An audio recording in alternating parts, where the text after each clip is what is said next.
Bueno, hola a todo el mundo. Bienvenidos a esta pequeña charla del congreso organizado por Nombre.zip. Mi nombre es Guillermo González y soy diseñador gráfico y tipográfico de Madrid. Y nada, espero que la disfrutéis.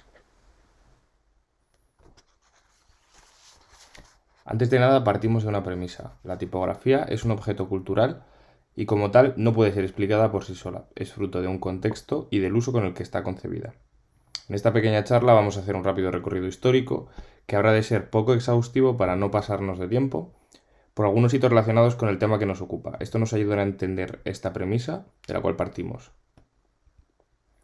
La palabra tipografía, según el diccionario de la Real Academia Española, se define como modo o estilo en el que está impreso un texto. Proviene del griego tipos, que significa molde, y graphein, que significa grabar o escribir, añadiendo el sufijo ia, que indica cualidad, por lo que podríamos decir que la tipografía es el grabado de textos o escritura a través de moldes.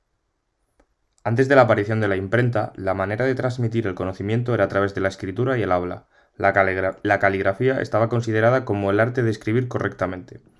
Era previa a la tipografía e igualmente era un sistema de signos compuestos por trazos y rasgos similares, al contrario que la tipografía, debido a su técnica, estaba completamente condicionada por la herramienta. Debemos considerar a ambas como un sistema. Este proceso de sistematización del lenguaje implica necesariamente racionalizar las formas de los signos que lo componen y relacionarlas entre sí para que sean percibidas por el lector como un sistema unitario. En el caso de la caligrafía, este proceso se consigue, pero hay que tener presente que, debido a la técnica, nunca vamos a conseguir dos resultados iguales al trazar una letra y mucho menos un texto. Cabe decir, antes de continuar, que estamos hablando sobre esto de forma sesgada, al no tener en cuenta otros alfabetos conformados por ideogramas.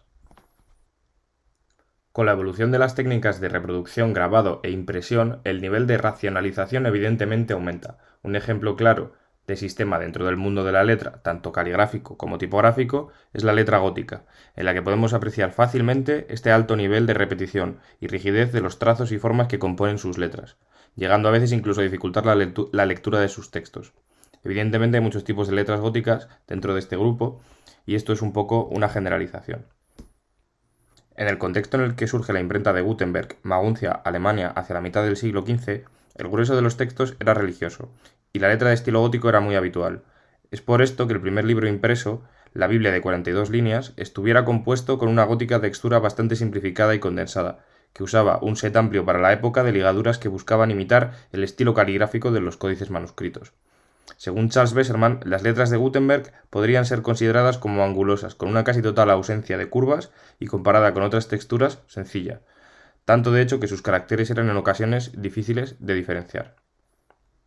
Tras el asalto de Maguncia, muchos impresores alemanes emigraron a Italia y se llevaron consigo las influencias marcadamente góticas con las que comenzarían a trabajar en el mercado editorial italiano, que tenía una tradición marcadamente clásica en torno a las romanas. Poco a poco estos impresores se adaptaron a su nuevo contexto, obligados por la gran diferencia de estilo y por la evolución de los hábitos de lectura. Como vemos en la primera imagen, los textos empezaron a componerse en una redonda romana con reminiscencias claramente góticas en su caja baja.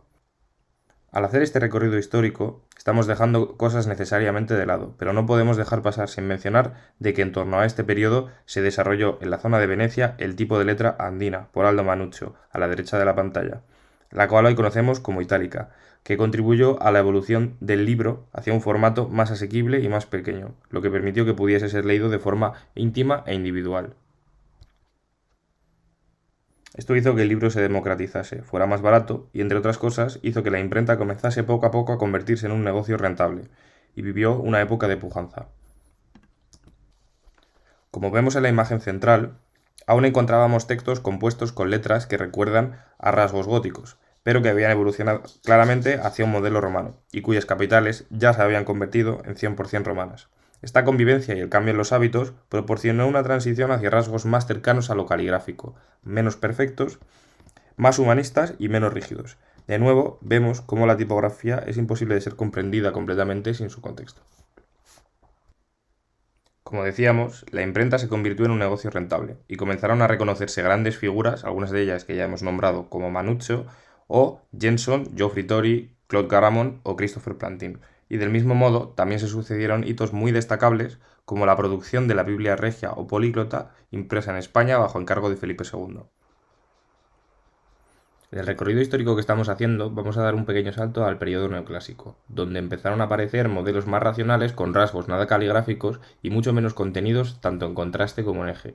Sin embargo, hacia finales del siglo XVII, esto fue elevado a la enésima potencia a manos de Philippe Grandjean. En 1692, Luis XIV encargó a la Academia de las Ciencias un nuevo set tipográfico para uso exclusivo de la imprenta real. La Academia recomendó hacer un modelo racionalista construido matemáticamente a partir de la letra romana. Se presentó un modelo de escritura basado en la caligrafía del calígrafo real Nicolas Jarry y posteriormente un esbozo del que podría ser el alfabeto construido por Jacques Jagon sobre una rejilla de 2304 módulos donde se redibujó el alfabeto romano con regla y compás y posteriormente fue grabada en cobre por Louis Simoneu.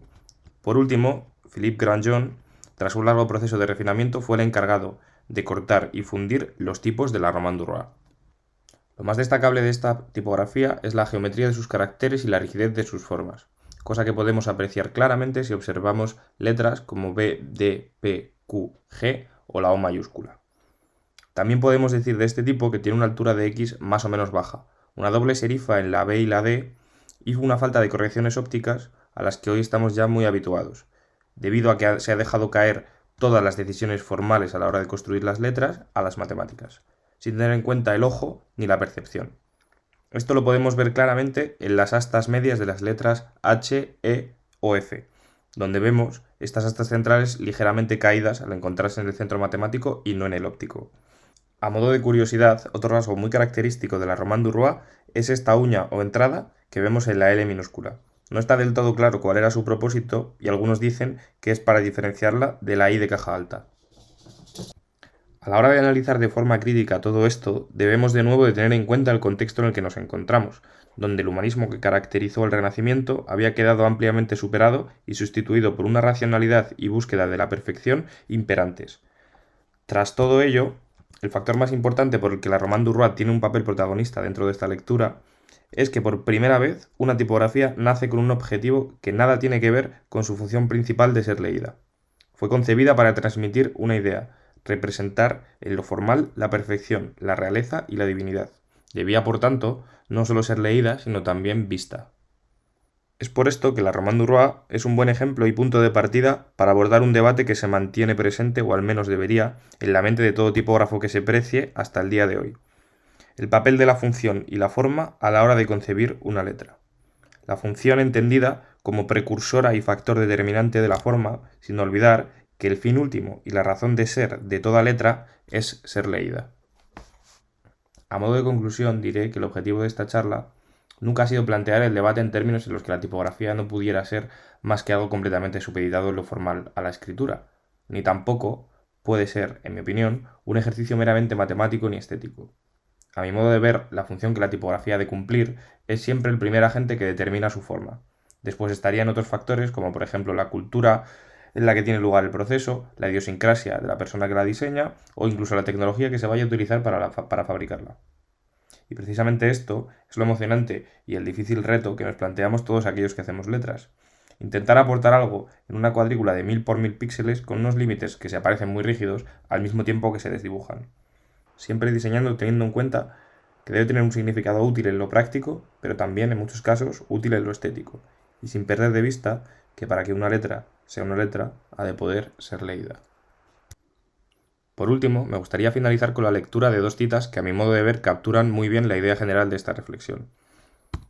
La primera es de Manuel Sesma en su texto sobre tipografía y sistemas. El sistema tipográfico, como muy bien saben los grandes tipógrafos, ha de contemplar, por lo tanto, la imperfección para que éste funcione. La tipografía es un sistema funcional que no renuncia al componente plástico y visual, y si bien el signo gráfico surge como primera abstracción del fonema o de la idea, no hay destrucción en la significación en tal abstracción, sino que hay una potenciación de la misma. Cada letra se revela por separado como una forma asistemática en la que se manifiesta la coherencia del propio sistema y la particularidad del mismo, tanto como la del dibujo individual. La segunda es de Beatrice Ward, en su texto The Crystal Goblet. Es absolutamente mágico que yo pueda comunicarme usando unas marcas negras sobre un papel con un desconocido que se encuentre al otro lado del mundo. Las palabras La radio, la escritura y la imprenta son todas formas de transferencia del pensamiento, y está en la facilidad que tienen para enviar y recibir el conocimiento y los pensamientos humanos, que por sí solas son responsables de la civilización. Si estás de acuerdo con esto, también lo estarás con mi principal idea, que es que lo más importante en la imprenta es transportar el pensamiento, las ideas y las imágenes de una a otras mentes. Esta declaración la puedes considerar como la puerta de entrada a la ciencia de la tipografía. Dentro existen cientos de habitaciones, pero si no comienzas por asumir que la imprenta significa transportar ideas específicas y coherentes, es muy fácil que vayas a parar a la casa equivocada. Esto ha sido todo. Muchas gracias a todos por atender a esta pequeña charla y nada, un saludo.